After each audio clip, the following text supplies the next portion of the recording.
అల్లు అర్జున్ కోర్టుకి హాజరవ్వాలి కదా ఈరోజు. సో ఈరోజు హాజరవ్వలేదు అంటే సామాన్యులకు ఒక రూలు, హీరోలకు ఒక రూల్ అన్నట్టుగా ఉంది. దాంట్లో మీ ఒపీనియన్ ఏంటి?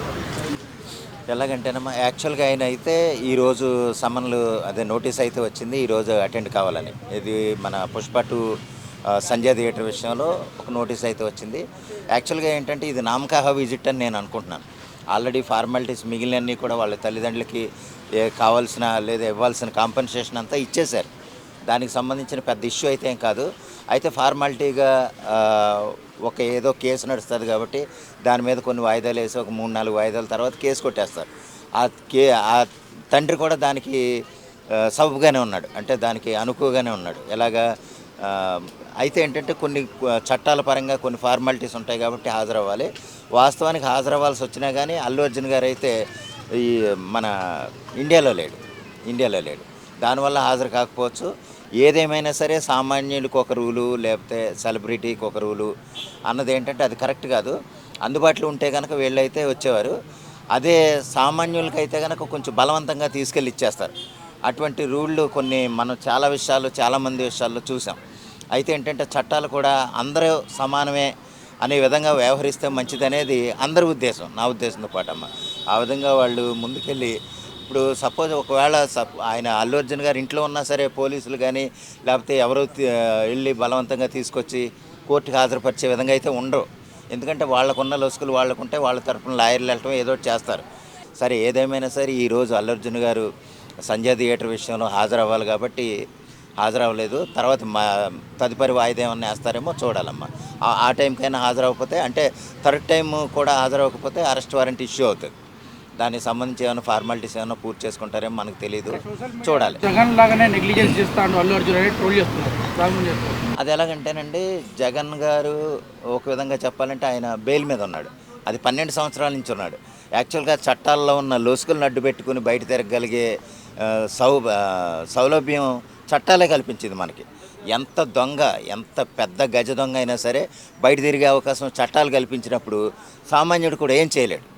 ఇప్పుడు 1,00,000 కోట్ల అవినీతిలో ఇంకా 43,000 కోట్లకు సమాధానం చెప్పాల్సిన జగన్మోహన్ రెడ్డి గారు 12 సంవత్సరాల నుంచి ఆయన బయటే తిరుగుతున్నాడు.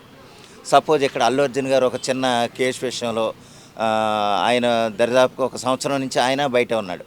సరే ఇది కాసేపు ఇది పెద్ద విషయం కాకపోయినా వాళ్ళ తల్లిదండ్రులకైతే కంపెన్సేషన్ 2,50,00,000 వరకు పే చేశారు. అదేదో సరిపోయింది అనుకుందాం కాసేపు. కానీ ఏంటంటే ఇక్కడ జగన్మోహన్ రెడ్డి గారి విషయంలో 12 సంవత్సరాల నుంచి ఇంకా కేసు నడుస్తూనే ఉండి దాని తీర్పు కూడా ఎప్పటికి అవుతుందో కూడా తెలియకుండా వ్యవహరించడం అంటే చట్టాలంటే ఎంత దరిద్రంగా ఉన్నాయో న్యాయస్థానాలు కానీ చట్టాలంటే ఎంత దరిద్రంగా ఉన్నాయో మనం ప్రత్యేకంగా చెప్పనవసరం. అంటే గౌరవం లేకుండా పోవటం అన్నమాట. అస్సలు మనకి అంటే డబ్బున్నవాడైతే ఆడ అసలు వెళ్ళక్కర్లేదు అనేసి సామాన్యుడు అనేస్తున్నాడు. వీడినైతే ఈడ్చుకుని తీసుకెళ్ళి చిత కొట్టేసి 3rd డిగ్రీ ప్రయోగించి చంపేస్తారు. అవసరం అయితే చంపేసి ఆడి శవం కూడా దొరకకుండా చేస్తారు. అదే సెలబ్రిటీ అయితే కనుక కనీసం 1 కోటి రూపాయలు ఇచ్చినా సరే ఆడి కోర్టుకి వెళ్ళక్కర్లేదు. అంత దరిద్రంగా చట్టాలు వాళ్ళ వ్యవహారాలు ఉన్నప్పుడు ఏంటంటే ఇంక మనం ఈ సామాన్యుడికి న్యాయస్థానాల్లో గౌరవం దొరుకుద్ది లేదా న్యాయం జరుగుద్దని ఆశించడం అయితే చాలా పెద్ద తప్పు. ఈ రకమైన పాలన అది కాంగ్రెస్ ప్రభుత్వంలోనే ఉందా లేకపోతే టీఆర్ఎస్ ప్రభుత్వం కూడా ఇలా ఉందంటారా? అది మొత్తం భారతదేశ చట్టాల్లోనే ఉందమ్మా. ఎందుకంటే ఇది మన కాంగ్రెస్ ప్రభుత్వం వాళ్ళు రేవంత్ రెడ్డి గారు చేస్తేనో లేదా కేసీఆర్ గారు చేస్తేనో వచ్చే చట్టాలు కాదు. వాళ్ళకున్న వెసులుబాటు వాళ్ళకున్న ఇదుల వల్ల ఏంటంటే తప్పించుకునే అవకాశం ఉంటుంది. ఎందుకంటే ఆ లాయర్లు అప్పుడు అది టీఆర్ఎస్ పార్టీలో ఉన్నప్పుడు కానీ ఆ సమయంలో ఉన్న లాయర్లన్నా ఈ సమయంలో ఉన్న లాయర్లన్నా లేదా ఒక 20 సంవత్సరాల క్రితం ఉన్న లాయర్లన్నా వాళ్ళకున్న చట్టాలున్నా రాజ్యాంగం అన్నా ఒకటే, సెక్షన్లన్నీ ఒకటే. ఆ వాటిలో ఉన్న సెక్షన్లని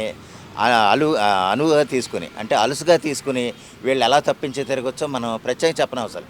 మన ఎదురుగా ఎన్నో వందల ఉదాహరణలు ఉన్నాయి.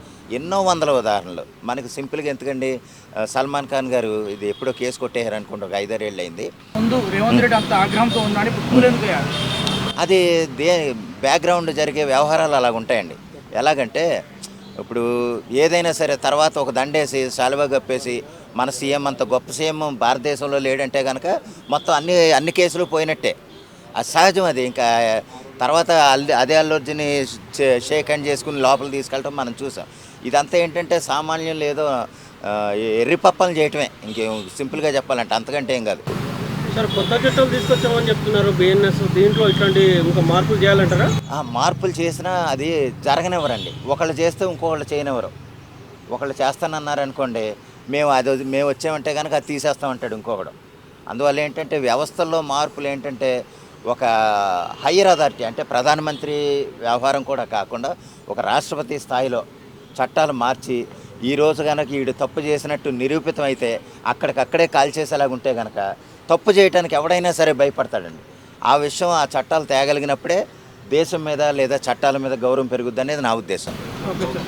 జూలై 6న వర్చువల్గా హాజరవుతానని అల్లు అర్జున్ ఆ, అవునండి.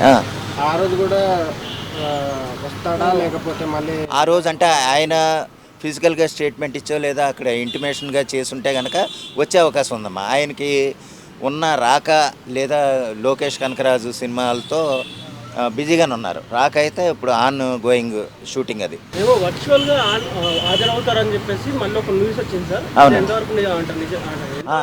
నిజం. ఎందుకంటే ఆ షెడ్యూల్ ప్రకారం ఆ రోజు ఫ్రీ ఉండొచ్చండి ఆయన షెడ్యూల్ ప్రకారం. వర్చువల్గా హాజరైనా సరే వాళ్ళకి కొంతమందికి వెసులుబాటు ఇస్తారు. వెసులుబాటు చట్టంలో కల్పించే అవకాశం ఉంది.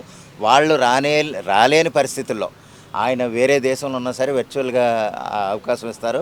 అవకాశం ఇచ్చి దాని వాంగ్మూలం ఏదో చెప్పుకుంటారు. చిన్న జస్ట్ ఫార్మాలిటీ అంతే. దానివల్ల ఏదో ఆయన హాజరైపోయాడు, ఈ కేసు ఏదో అయిపోయిందని కాదు. ఒక ఏదో ఇన్నిసార్లు హాజరవ్వాల్సింది హాజరయ్యాడా లేదా. దాంట్లో ఇంతవరకు ఇన్వాల్వ్ అయిన వాళ్ళు ఇప్పుడు ఇన్వాల్వ్ అవ్వట్లేదు. మైత్రి మూవీ మేకర్స్ వాళ్ళు కానీ సండే థియేటర్ ఓనర్స్ కానీ అందరూ సైలెంట్ అయిపోయారు. ఎందుకంటారు? ఎందుకంటేనండి ఎవరైతే ఒక ఆవిడ చనిపోయారో, ఎవరైతే బాబుకి కొంచెం హాస్పిటలైజ్ కొంచెం ఇదవుతున్నాడో, కొంచెం రికవరీ అవుతున్నాడు అంటున్నారో, వాళ్ళ తండ్రికి ఎవరైతే చూసుకోవాల్సిన వాళ్ళ తండ్రి ఉన్నాడో లేదా భర్త ఉన్నాడో ఆయనకి అందవలసిన అమౌంట్ హ్యూజ్ అమౌంట్ అందిందండి. 2,50,00,000 ఫిజికల్ బై హ్యాండ్ ఇచ్చారు. ఇంకేంటంటే చాలా క్యాష్ గవర్నమెంట్ నుంచి కానీ మిగిలిన రకాలుగా కూడా చాలా అందింది. దానివల్ల ఏంటంటే వాళ్ళు పూర్తి సంతృప్తితోనే ఉన్నారు. అంటే పోయిన ప్రాణాలు తిరిగి రాకపోవచ్చు కానీ వాళ్ళు బతికుండగా ఇంకో 100 సంవత్సరాలు కష్టపడినా సరే అంత అమౌంట్ అయితే వాళ్ళు సంపాదించలేరు. అంత అమౌంట్ వాళ్ళు హ్యూజ్ అమౌంట్ వీళ్ళు అటు నిర్మాతల నుంచి కానీ లేదా ప్రొడక్షన్ టీం కానీ లేదా హీరోయిన్లు కానీ వీళ్ళందరూ కూడా వాళ్ళకి సమకూర్చారు కాబట్టి వాళ్ళు చల్లబడి ఉన్నారు. వాళ్ళు ఎంతవరకు ఇవ్వాలో అంతవరకు ఇన్వాల్వ్ అయ్యి మిగిలిన వాళ్ళు తప్పుకున్నారు. మైత్రి మూవీ వాళ్ళు ఏంటంటే ప్రొడక్షన్ వాళ్ళు కాబట్టి వాళ్ళు ఇవ్వాల్సిన అమౌంట్ ఇచ్చారండి. వాళ్ళు 50 లక్షలు ఎంతో ఇచ్చారు. అల్లు అరవింద్ గారు 1 కోటి రూపాయలు ఇచ్చారు. అల్లు అర్జున్ గారు ఇలా రకరకాలుగా ఇచ్చారు. ప్రభుత్వాల నుంచి కూడా ఇప్పించే ఏర్పాటు చేశారు.